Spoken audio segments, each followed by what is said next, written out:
Hey Kenna. So I'm sorry that half the house is kind of already built, but the recorder didn't quite get the beginning half. It just started recording where the video starts.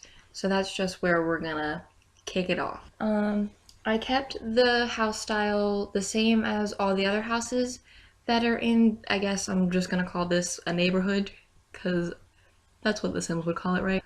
But I like the style because it reminds me a lot of the place Dinglesbuhl, which is where I stayed when I went to Germany, and I liked the cute little like cottagey type look. So that's how I kept the outside of the house. For the inside of the house though, I just designed it how I felt like designing it that day. I didn't really keep to a specific design or theme. I just picked some things that I thought looked nice together, and I did keep to the cheaper side of the spectrum. I decided not to use any cheats in this game because it kind of takes all the fun out of playing the game. It just feels like you're not really playing the game. When me and Lindsay first got The Sims 4, we used cheats like it was unreal. We had 500,000 simoleons and we had the biggest houses, and it was a ton of fun, but there was no point. We could build houses and have really cool things, but our Sims didn't have to have jobs, and we didn't have to get anything. We didn't have to build up our traits or anything. We just had people. So I don't think that using cheats is gonna be very fun for you to watch. So I'm not gonna use any of them. I'm just gonna work at having a sim.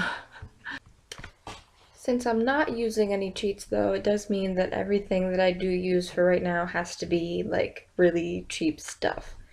So I do have to make like certain sacrifices here and there with some of the design. So if I want like a specific piece of furniture, it might mean that another piece of furniture might have to not look like the best, or if I want to get an oven that's not going to catch my sim on fire, I might have to get a counter that doesn't look that cute. I'm also going to ask you to bear with me a little bit here. I make a lot of design changes when I build houses for Sims. Like, I will put things on and off walls and rooms, and I will change my mind 800 times before I finally leave something alone and move on to the next spot.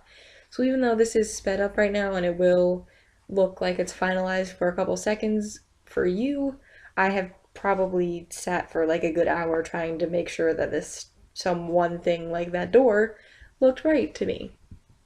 I'm looking forward to finally getting on to like the actual playing of the game for you, but I'm not sure yet how I'm gonna do the whole like these are easier in my mind because I know how I can do the voiceover. It's easy to film first, speed it up, record the voiceover, and then put it on YouTube for you. I'm not yet sure how to do the recording at the same time because I don't really have the greatest setup in the world right now for that, but I guess I don't know, maybe I can record at the same time. I think the thing I have going right now might work, but we'll see.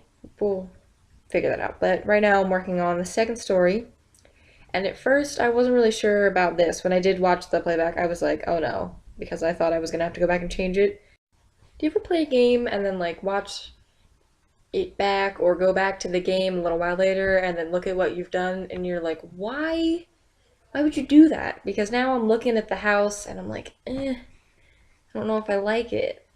So if one day I post a video and the house has all of a sudden gotten a paint job, it's because I'm still not sure about the second floor. So I don't know about that, but roofing is not my strong suit. I never have the easiest time with it, so we're just gonna not talk about that too much because I'm gonna move on to the bedroom here in a second, so we're gonna pretend like the roof didn't really exist that long. Okay, cool, the bedroom. Look, we're there already.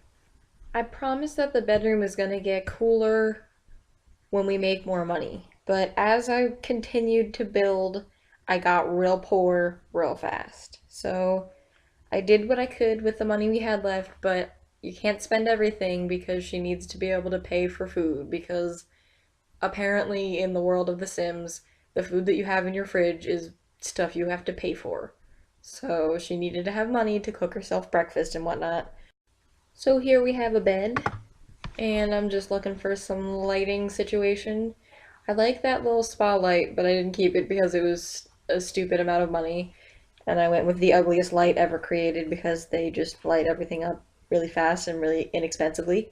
And the floor in the bathroom is custom content, and I like to use it for when I'm trying to be fancier than my sim really is at the time because it's cheaper than most of the other floors, but it's a lot fancier looking than most of the cheaper floors.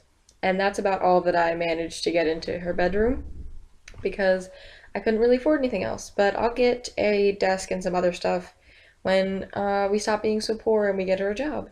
And then I put in a mailbox, and I'm gonna do a little pathway thingy here in a second or two. But we are left with not a whole lot of money, but enough to feed our sim. And that's all I have for you this time, so I'll see you in the next video.